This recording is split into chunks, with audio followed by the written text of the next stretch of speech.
Time for another comic update, and as it is, we are talking about Starcatcher with its continuation into Season 1 and the rest of Season 2. Now,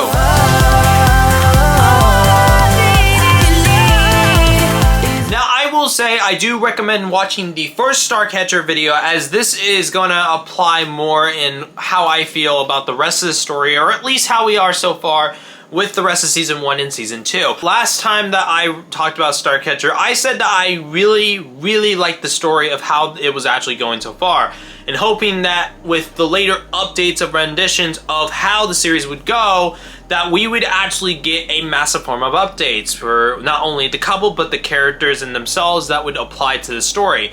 And happily, these two, in the very end of Season 1, officially got together. They would officially get together at the Star Catching Festival, when it would be a very nice, cool night, and they would finally confess to each other how much they actually love each other after 2 years!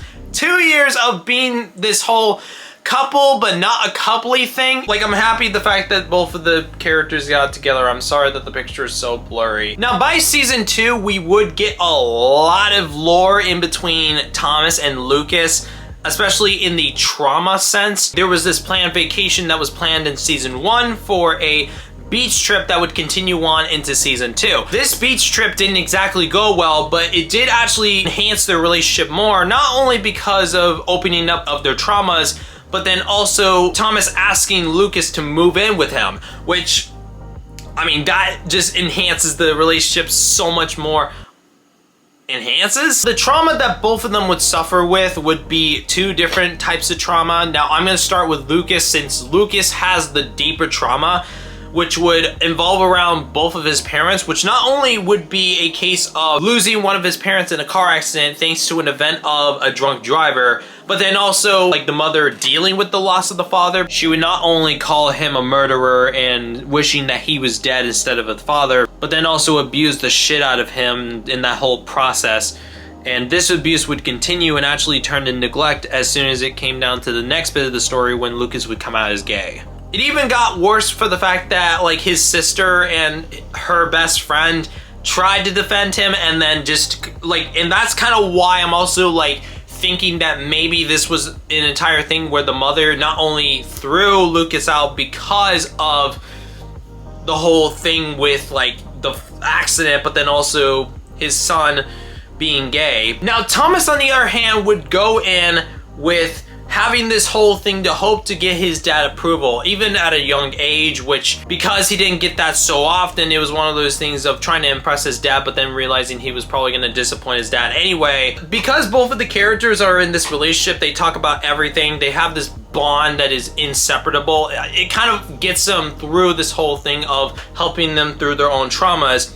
Although Lucas is getting therapy, like, he's been getting therapy since Season 1. Like, he's had this whole thing with self-harm ever since he was, like, a kid. Like, it does help that the both of them have this inseparable bond, especially with the other characters like Lucas's sister and her best friend and other characters that are also involved. Now, this whole beach trip wouldn't go exactly very well. Like, it rained. By the very end of the beach trip, or at least up to the point to where I'm seeing, which is up to, like, by episode 91, which I don't know if they're quite finished with the trip at this point, Thomas would officially ask Lucas if he can move in with him, or if he wanted to move in with him, and obviously Lucas would say yes. And that's pretty much it. Or at least that's pretty much it for the story stuff and adding a little bit of the lore to it. Now, what do I like, at least for the update point of what I like for the series? Well, obviously you got Thomas, which still is attractive as fuck. I even compared him to Steve Harrington from Stranger Things. Like, that's how much of a crush I would say he is. I mean, just look at him against Mr. Lucas right here. Okay, this shit is kind of funny. It's just him being like on a Thomas the Tank Engine, but then you got this one right here. It's like, look how attractive as fuck he is! Don't let me get too close to the screen, I swear. I'm gonna lose my shit! Holy fuck, he's hot! I do really love the relationship between Lucas and Thomas a lot. Like, again, the bond is inseparable. It's the dream bond of having two characters and having them both in love and having this whole supportive thing. Even being able to get in through their own traumas together without much of blinking an eye. I mean, you've also got like Lucas's sister and her best friend. There are some other characters, but I can't think the names on the top of my head, unfortunately, because they don't pop up very often in the series. They did pop up in the later series of like season 1. Again, the focus on mental health is a massive help, especially with like in today's society, mental health and self-harm. Realize like why so-and-so things with their traumas and that stuff, the loss, and then the neglect of getting thrown out by his parents. It all adds the lore of why certain characters are the way they are. And it's like Thomas is hoping that he would get approval from his dad and everything, and that stuff and everything like that, having this whole plan that he wants to do, but then his dad won't approve of. Like, you understand why the characters have that vibe to them. Like, they're happy, but then in the inside